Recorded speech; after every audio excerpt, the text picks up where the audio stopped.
कहानी शुरू करने से पहले आप चैनल को सब्सक्राइब करें। शेख चिल्ली और कुएं की परियां।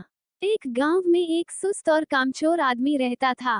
काम धाम तो वह कोई करता ना था, हाँ बातें बनाने में बड़ा माहिर था। इसलिए लोग उसे शेख चिल्ली कहकर पुकारते थे। शेख चिल्ली के घर की हालत इतनी खराब थी कि महीने में 20 दिन चूल्हा नहीं जल पाता था। शेख चिल्ली की बेवकूफी और सुस्ती की सजा उसकी बीवी को भी भुगतनी पड़ती और भूखे रहना पड़ता। एक दिन शेख चिल्ली की बीवी को बड़ा गुस्सा आया। वो बहुत बिगड़ी और कहा, अब मैं तुम्हारी कोई भी बात नहीं सुनना चाहती। चाहे जो कुछ करो, लेकिन मुझे तो पैसा चाहिए। जब तक तुम कोई कमाई करके नहीं लाओगे, मैं घर में नहीं घुसने दूंगी। ये कहकर बीवी ने शेख चिल्ली को नौकरी की खोज में जाने को मजबूर कर दिया। साथ में रास्ते के लिए 4 रूखी सूखी रोटियां भी बांध दी। साग सालन कोई था ही नहीं, देती कहां से। इस प्रकार शेख चिल्ली को न चाहते हुए भी नौकरी की खोज में निकलना पड़ा। शेख चिल्ली सबसे पहले अपने गांव के साहूकार के यहाँ गए। सोचा कि शायद साहूकार कोई छोटी मोटी नौकरी दे दे, लेकिन निराश होना पड़ा। साहूकार के कारिंदों ने ड्योढ़ी पर से ही डांट डपट कर भगा दिया। अब शेख चिल्ली के सामने कोई रास्ता नहीं था। फिर भी एक गांव से दूसरे गांव तक दिन भर भटकते रहे। घर लौट नहीं सकते थे, क्योंकि बीवी ने सख्त हिदायत दे रखी थी कि जब तक नौकरी न मिल जाए, घर में पैर न रखना। दिन भर चलते चलते जब शेख चिल्ली थककर चूर हो गए तो सोचा कि कुछ देर सुस्ता लिया जाए। भूख भी जोरों की लगी थी, इसलिए खाना खाने की बात भी उनके मन में थी। तभी कुछ दूर पर एक कुआं दिखाई दिया। शेख चिल्ली को हिम्मत बंधी और उसी की ओर बढ़ चले। कुएं के चबूतरे पर बैठकर शेख चिल्ली ने बीवी की दी हुई रोटियों की पोटली खोली। उसमें 4 रूखी सूखी रोटियां थीं। भूख तो इतनी जोर की लगी थी कि उन चारों से भी पूरी तरह न बुझ पाती। लेकिन समस्या ये भी थी कि अगर चारों रोटियों आज ही खा डाली तो कल परसों या उससे अगले दिन क्या करूंगा, क्योंकि नौकरी खोजे बिना घर घुसना नामुमकिन था। इसी सोच विचार में शेख चिल्ली बार बार रोटियां गिनते और बार बार रख देते। समझ में नहीं आता कि क्या किया जाए। जब शेख चिल्ली से अपने आप कोई फैसला ना हो पाया तो कुएं के देव की मदद लेनी चाहिए। वो हाथ जोड़कर खड़े हो गए और बोले, हे बाबा, अब तुम ही हमें आगे रास्ता दिखाओ। दिन भर कुछ भी नहीं खाया है। भूख तो इतनी लगी है कि चारों को खा जाने के बाद भी शायद ही मिट पाए। लेकिन अगर चारों को खा लेता हूँ तो आगे क्या करूँगा? मुझे अभी कई दिनों यहीं आसपास भटकना है। इसलिए हे कुआं बाबा, अब तुम ही बताओ कि मैं क्या करूँ? 1 खाऊं, 2 खाऊं, 3 खाऊं, चारों खा जाऊं। लेकिन कुएं की ओर से कोई जवाब नहीं मिला। वह बोल तो सकता नहीं था, इसलिए कैसे जवाब देता? उस कुएं के अंदर 4 परियां रहती थीं। उन्होंने जब शेख चिल्ली की बात सुनी तो सोचा कि कोई दानव आया है जो उन्हीं चारों को खाने की बात सोच रहा है। इसलिए तय किया कि चारों को कुएं से बाहर निकालकर उस दानव की विनती करनी चाहिए, ताकि वह उन्हें न खाए।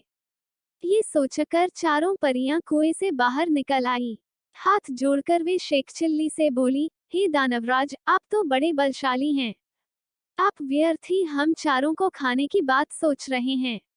अगर आप हमें छोड़ दें तो हम कुछ ऐसी चीजें आपको दे सकती हैं जो आपके बड़े काम आएंगी।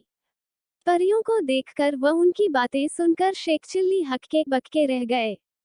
समझ में न आया कि क्या जवाब दे। लेकिन परियों ने इस चुप्पी का यह मतलब निकाला कि उनकी बात मान ली गई। इसलिए उन्होंने एक कठपुतला व एक कटोरा शेख चिल्ली को देते हुए कहा, हे दानवराज, आपने हमारी बात मान ली, इसलिए हम सब आपका बहुत बहुत उपकार मानती हैं। साथ ही अपनी ये 2 तुच्छ भेंटें आपको दे रही हैं। ये कठपुतला हर समय आपकी नौकरी बजाएगा। आप जो कुछ कहेंगे, करेगा।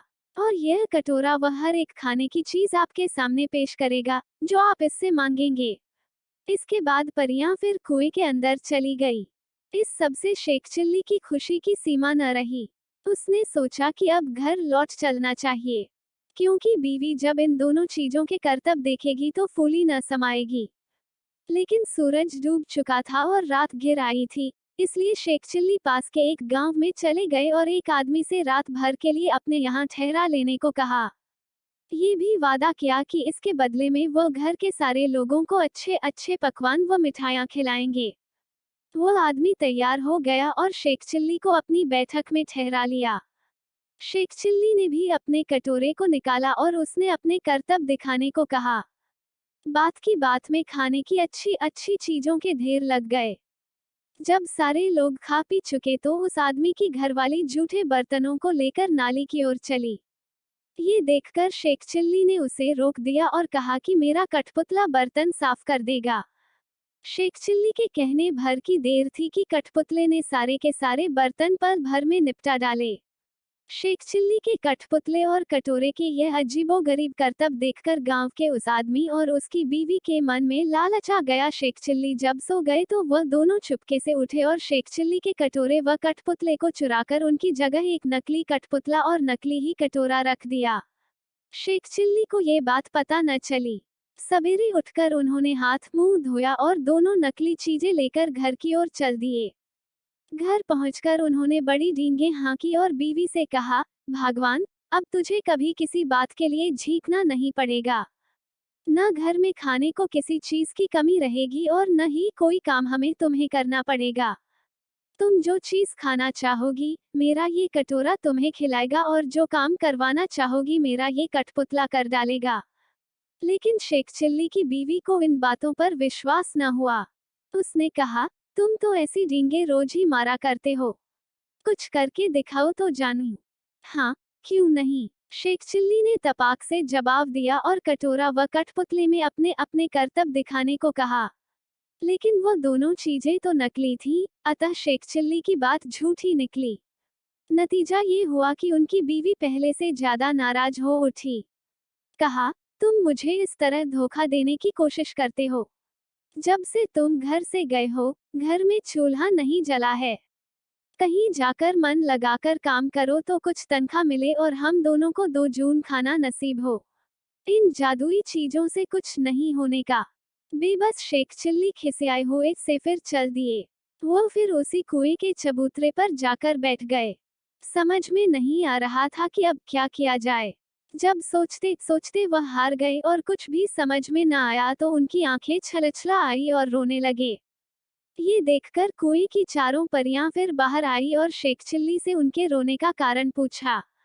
शेख चिल्ली ने सारी आपबीती कह सुनाई। परियों को हंसी आ गई। वे बोली, हमने तो तुमको कोई भयानक दानव समझा था और इसलिए खुश करने के लिए वे चीजें दी थीं। लेकिन तुम तो बड़े ही भोले भाले और सीधे आदमी निकले। खैर, घबराने की जरूरत नहीं, हम तुम्हारी मदद करेंगी। तुम्हारा कठपुतला और कटोरा उन्हीं लोगों ने चुराया है, जिनके यहाँ रात को तुम रुके थे। इस बार तुम्हें एक रस्सी व डंडा दे रही हैं। इनकी मदद से तुम उन दोनों को बांध व मारकर अपनी दोनों चीजें वापस पा सकते हो।